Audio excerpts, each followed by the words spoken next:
In the early 2010s, the Detroit Tigers put up their most consistent run of success in franchise history. Making the playoffs in 4 straight years for the first and only time in team history, the club won the AL Central Division title annually from 2011 to 2014. At the helm of the organization was owner Mike Ilitch, who had developed a reputation for ruthless spending in his late-life pursuit to bring a championship to Detroit. Managing those pursuits was general manager Dave Dombrowski, who was more than willing to spread money out on lucrative players. From 2007 to 2017, the Tigers finished with a top 5 payroll in MLB 8 times in a decade-long window. As most Tigers fans know, the team did not achieve its ultimate goal. In this era, though, the Tigers handed out contracts worth $152 million to Miguel Cabrera, $180 million to Justin Verlander, $214 million to Prince Fielder, and plenty more to supplement talent around those stars. Mike Ilitch's quest for a championship was sadly denied before his passing in 2017, and in the years since, his son, Chris Ilitch, has assumed ownership of the club. The Tigers, under his ownership, have yet to finish inside the top 20 of league payroll since 2017. Even after a surprise postseason berth in the 2024 season, the Tigers have made very low committal moves in free agency that pale in comparison to the moves of a decade prior. So what's changed? The answer could be as simple as Chris Ilitch being a little more economical than his father and just not being as hungry for a World Series ring. But a far larger reason contributing to this, in my opinion, is the past decade of Detroit Tigers free agent contracts. Today, we're going to examine how exactly these contracts have changed the Tigers, possibly for good. And before we examine how those operations have changed for good, please leave a like on the video and subscribe to the channel if you enjoy the content. Okay, let's go. Our story begins in the 2014 season. This season was significant in that it signaled a massive change of guard and personnel in the Tigers organization. Manager Jim Leyland retired from baseball and transitioned to the front office, paving the way for new skipper Brad Ausmus. The team traded for second baseman Ian Kinsler, cutting bait on the 9-year contract signed for Prince Fielder just a couple of seasons prior, saving tons of money towards payroll in the process. Much of that money was spent on lucrative extensions for reigning AL MVP Miguel Cabrera, as well as the reigning AL ERA title winner Anibal Sanchez. We won't spend too much time on either of these contracts because both were necessary in the fact that they were productive in the front half and the Tigers needed them for their immediate competing window. You can make arguments for both these contracts being bad, but there's a whole lot worse coming. After a 90-win campaign and another division title, the Detroit Tigers fell to the Baltimore Orioles in the ALDS via a clean sweep, adding another crushing postseason loss to their building catalog. This defeat also signaled the pending free agency of 2 massive pieces of their roster: the 2013 American League Cy Young winner Max Scherzer and the 2014 American League MVP runner-up Victor Martinez. Fresh off a year where they constructed one of the best starting rotations in baseball history, the Tigers front office rightfully viewed their pitching core as a surplus of talent. However, they made an effort to retain Max Scherzer prior to the season, offering him a 6-year extension worth $144 million. Scherzer declined the offer to bet on himself instead, winning that bet with a stellar campaign in 2014 where he finished top 5 in American League Cy Young voting.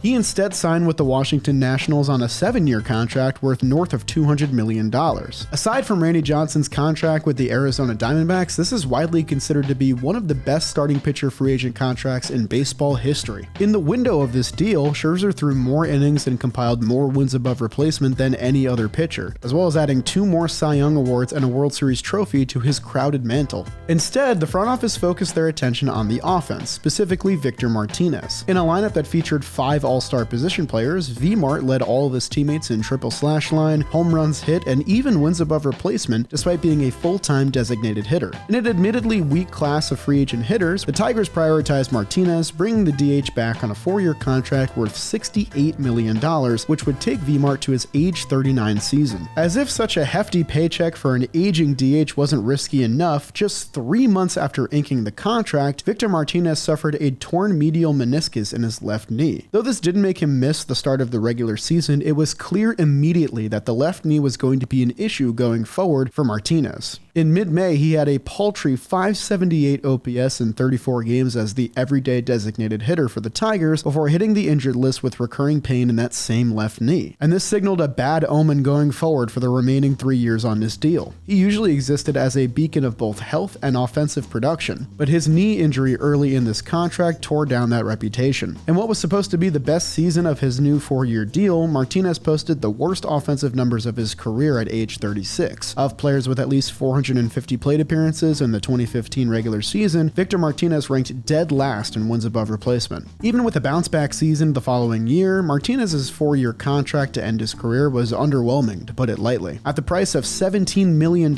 annually on average, his negative 3.6 Fangraphs wins above replacement was far and away the worst among qualified designated hitters. His power was sapped completely too, with his slugging percentage below 400 and over 2,000 plate appearances near the bottom of the barrel as well. He never ranked above the 3rd percentile of sprint speed either, making him one of the slowest everyday players in baseball during this time. Just to reiterate, 10% of the Tigers' payroll was used on one of the slowest, least powerful, and least healthy designated hitters in baseball. It's painful to think about how Detroit could have invested this money differently in this era. Though Miguel Cabrera, Ian Kinsler, and JD Martinez posted stellar seasons in the everyday lineup, the 2015 Detroit Tigers were a massive disappointment, finishing with just 74 wins. With a middling record at the trade deadline, the team decided to sell, shipping off ace David Price and outfielder Yoenis Cespedes for prospect hauls. Many thought this would kickstart a full-blown rebuild for Detroit come the offseason, but with tons of money already invested in the roster, and ownership trended towards a spending spree in the ensuing offseason instead. At this point in time, at least $14 million was invested in each of Miguel Cabrera,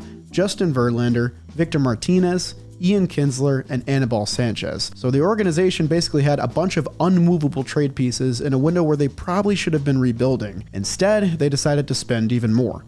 To facilitate a turnaround in the 2016 season, the front office dipped their toe into a very talented class of free agent hitters. Highlighted by renowned slugger Chris Davis and all-star outfielder Jason Hayward, the Tigers found their man in the former #1 overall pick, Justin Upton. After playing for 3 teams in a 4-year stint, Upton agreed to a 6-year contract worth over $130 million to call Detroit home for the second half of his career. Upton, much like Victor Martinez, was the epitome of consistency at this point in his career, being one of just 4 outfielders to that point with 7 straight seasons of an OPS plus at least 10% better than league average. Of the 4, Upton was the only one to play at least 130 games in each of those seasons. Though it was a down year in some accounts, Justin Upton was still a very productive player in his first season in the Motor City. He set his best marks in home runs and games played since 2011, proving to be a force in the middle of the lineup. He got even better the following season, setting career highs in home runs, runs batted in, and OPS, while grabbing his 3rd career Silver Slugger. So by now you're probably thinking 2 things if you're not a Tigers fan watching at home. 1, Justin Upton was a Tiger? And 2, if this contract was going so well, why is it in this video? Despite being only in the 2nd year of his blockbuster contract, the Tigers would trade Justin Upton to the Los Angeles Angels mid-season in 2017 to avoid paying the remaining money owed on his deal. He had an opt-out after his 3rd year that he almost certainly was going to exercise, and knowing that they weren't going to be able to pay him, Detroit decided to free themselves of the share of the contract. He might have stayed a Detroit Tiger had they not messed up the other end of their free agent pursuit so badly. This section isn't really about Justin Upton, it's about this guy. Quick interruption on today's tier list video to thank today's sponsor, which is the DraftKings Sportsbook. Right now, you can use promo code OLIVE, bet $5 on any wager, and win $200 in bonus bets instantly. So you should join in on the fun. Download their app right now. It's free and easy to use. Even if baseball's not the thing you want to bet on, they've got football, golf, tennis, anything you can think of, you can bet on at the DraftKings Sportsbook. And when you do, use promo code OLIVE. Bet $5, win $200 in bonus bets. Straightforward offer. Take advantage of it before it's gone. And thank you to DraftKings for sponsoring today's video.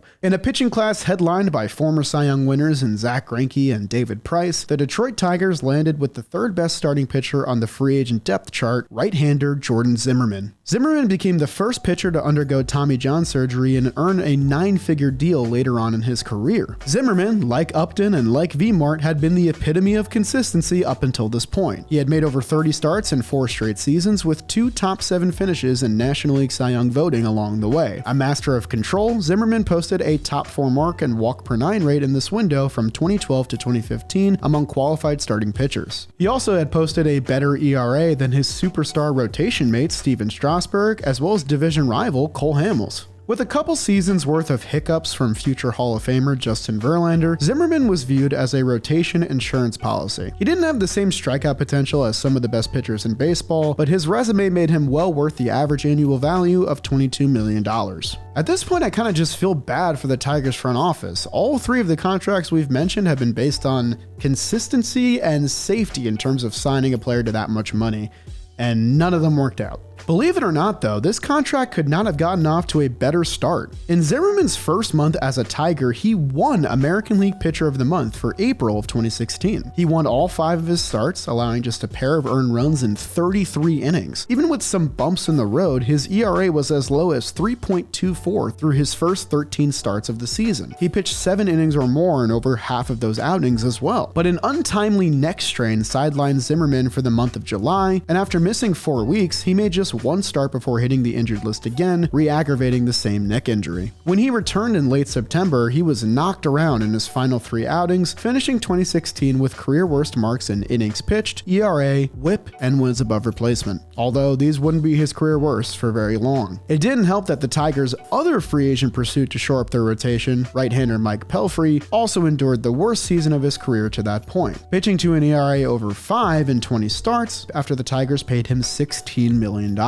Zimmerman's dismal performance in September helped contribute to a late-season collapse by the Tigers as a whole. Just a half game out of the final playoff spot in the American League entering their final series of the season, the Tigers lost 2 of 3 games to the lowly Atlanta Braves, who would finish last place in the National League East. This knocked them out of the dance on the final day of the season in deflating fashion, getting shut out in a crushing 1-0 loss. This late-season collapse signaled a changing of the times for the Tigers franchise and their reputation in the league. Dealing with an ailing back and neck, Jordan Zimmerman pitched the full season in 2017 but led all MLB pitchers with 108 earned runs allowed. This would be his last full season as an MLB pitcher as well, missing time in the ensuing 2 seasons as his struggles continued. Zimmerman watched his fastball velocity, which averaged 94 miles per hour in his final season in Washington, dip below 90 miles per hour in his final season in Detroit.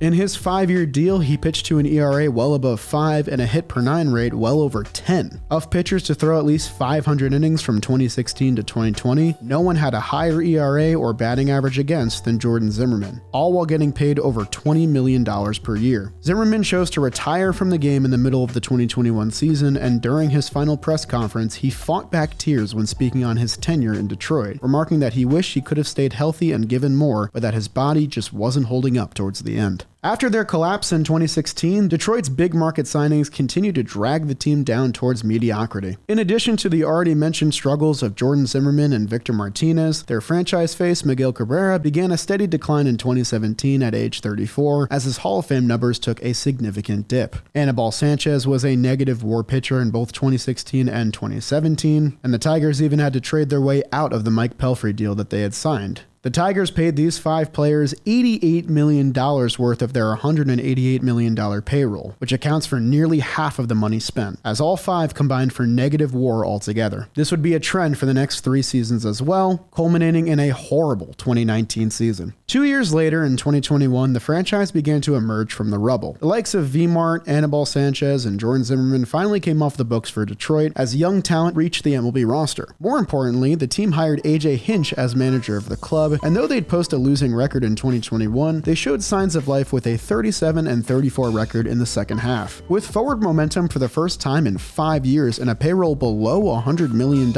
ownership funded serious free agent pursuits for the first time in a long time. They first signed Eduardo Rodriguez to a 5-year, $77 million contract with an opt-out after the second year. Although he missed time with personal matters in 2022, Erod was the best pitcher on the staff during his tenure as a Tiger. However, he's mostly remembered for vetoing a trade to the Dodgers at the 2023 trade deadline before opting out of his contract anyway and signing on with the Arizona Diamondbacks on a new 4-year deal later that offseason. So this partnership is remembered with mostly mixed feelings. The feelings, however, are not mixed on the other blockbuster signing that Detroit made in the offseason following 2021. Fresh off a year where he was traded mid-season but still set his best marks in home runs, runs batted in, stolen bases, and OPS+, Javier Baez entered the free agent market. He did have some clubhouse issues following him during his brief tenure with the New York Mets, but he was still considered a marquee player in a stacked class of free agent shortstops. Alongside him was Trevor Story, Carlos Correa, Dansby Swanson, and Corey Seager. The Detroit Tigers ended up with Javier Baez, inking him to a 6-year contract worth $140 million.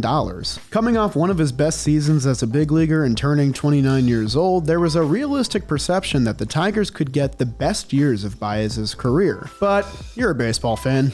You know that didn't happen. Technically, the start of the contract wasn't as bad as it seems. Javi was still a 2-WAR player and hit 17 home runs to lead all position players on the team in 2022, and even lowered his strikeout percentage between seasons. But overall, it was not a good year for Baez, as he posted his career worst in triple slash line and errors committed. Much like we said for Jordan Zimmerman, those would not be his career worsts for long. Baez has continued his steady decline towards becoming one of the least valuable players in the league over the past 2 seasons. He's been benched multiple times for on-field and off-field reasons, his power has been completely sapped, his strikeouts have remained a constant, and his annual price tag north of $20 million has remained very high. Despite the Tigers' surprise run to make the 2024 playoffs, Baez was worth negative wins above replacement on the season and had his year cut short with hip surgery. In fact, these Tigers played their best baseball of the year once Javier Baez hit the shelf. With 3 years and $73 million still remaining on his deal, this is a hole the Tigers won't be able to climb out of until after the 2027 season, barring a surprising change in production in the back half of this contract. I won't spend too much more time on this because by now we all kind of know the deal with Javier Baez and the Detroit Tigers. And that takes us to now. Fresh off a wildcard berth, a shocking upset win over the Houston Astros in the playoffs, and a season where they finished 1 win shy of an ALCS appearance, with one of the youngest rosters in baseball, the Detroit Tigers have been mostly quiet this offseason. Sure, the recent signings of right-handed pitcher Alex Cobb and second baseman Gleyber Torres surely improve the roster, but by how much? It still feels like this ownership group is scared of spending more money, even with recent low committal signings like Kenta Maeda still blowing up in their face. The days of this franchise bringing in superstars of the game seem long gone now, and with their recent track record, it's hard to say if those days will ever return. One thing is for certain though, the Motor City faithful deserve to see a winning ball club. Detroit is hungry for competitive baseball again, but only time will tell if they get to watch a team that can bring them that. Thank you for watching today's video. If you made it all the way to the end here, please leave a like on the video and subscribe to the channel. I'd really appreciate it, and I'll see you guys next time.